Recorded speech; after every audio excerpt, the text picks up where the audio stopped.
देवं देवत्रासोऽर्जमगन्मज्योतिरुत्तमम्। भावार्थः वयं तमसारहितं प्रभुं सर्वत्र अनुभवन्तः स्वयं अज्ञानान्धकारात् ऊर्ध्वं गच्छामः।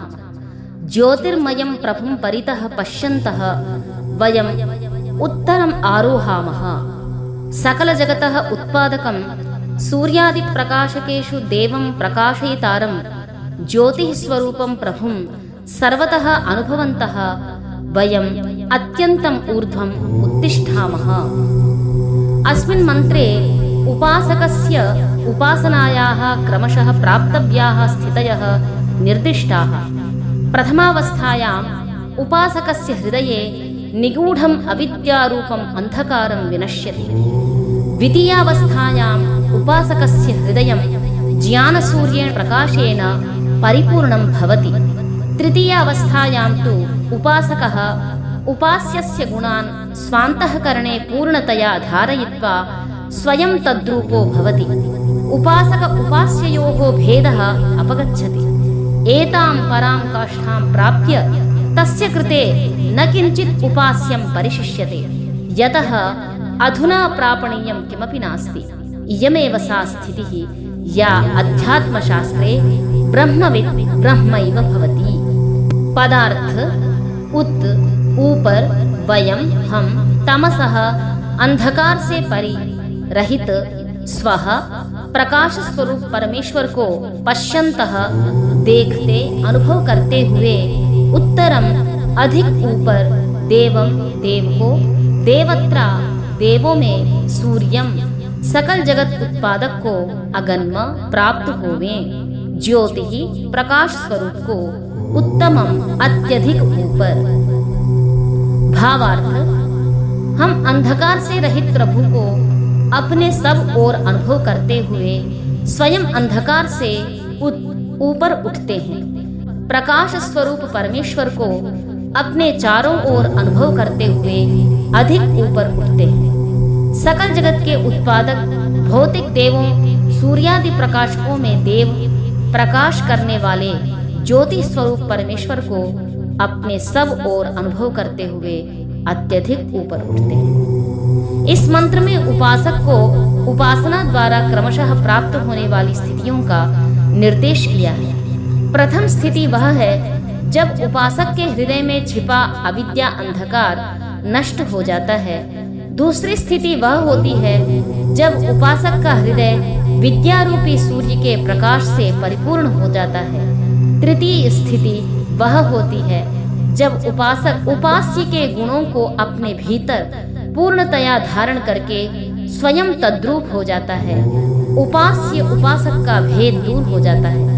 इस अंतिम अवस्था को प्राप्त होने के पश्चात उसके लिए कोई उपास्य नहीं रहता, क्योंकि अब उसे उपासना से कुछ प्राप्तव्य नहीं रहा।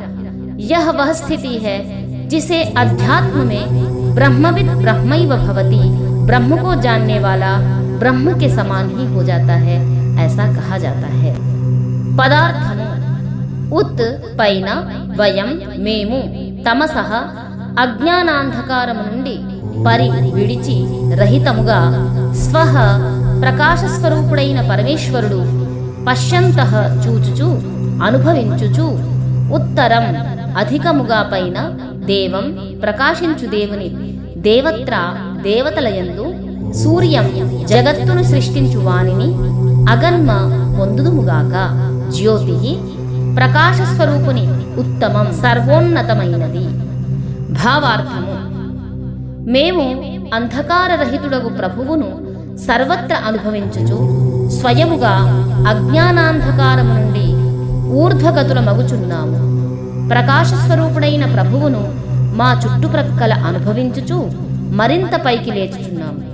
సకల జగత్కర్తయు సూర్యాది భౌతిక ప్రకాశములందు భాసించు జ్యోతిస్వరూపుడగు పరమేశ్వరుణ్ణి సర్వత్ర అనుభవించుచు అత్యున్నత స్థితికి చేరుచున్నాము. ఈ మంత్రమునందు ఉపాసకుడు ఉపాసన ద్వారా క్రమశః పొందు స్థితిగతులను నిర్దేశించి ఉన్నారు.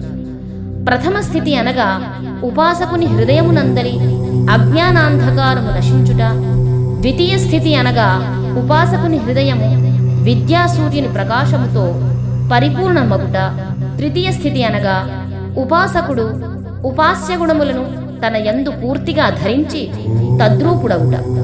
తద్వారా ఉపాస్య ఉపాసకుల మధ్య గల భేదము తొలగిపోవుట.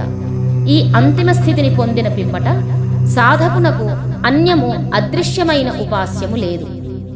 ఏలయన అతనికి ఇక పొందుటకు ఏదియును మిగిలి ఉండదు. ఇదియే అధ్యాత్మమున బ్రహ్మవిద్ బ్రహ్మైవ భవతి, బ్రహ్మమును తెలిసినవాడు బ్రహ్మమే అగును అని చెప్పబడిన స్థితి. Experiencing the darkness free Paramatma all around us, and by that experience we rise above darkness. When experiencing the radiant like Paramatma around us, we rise even higher. When experiencing the luminous Paramatma, the source of the whole universe and the source of the light in the shining bodies, such as the sun and other illuminators, we rise to the highest state. In this mantra, the stages that a seeker attains through the contemplation are explained. The first stage is when the darkness of ignorance hidden in the heart of the seeker is removed. The second stage is when the heart of the seeker becomes filled with the light of knowledge, like the rising of the sun.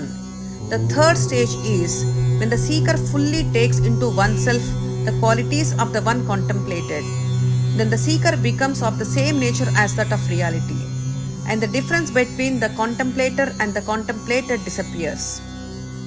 After attaining this final stage, there remains nothing further to be gained through contemplation, because nothing remains to be attained. This is a state described in the spiritual wisdom as Brahmavid Brahmaiva Bhavati. The knower of the Brahman becomes like Brahman.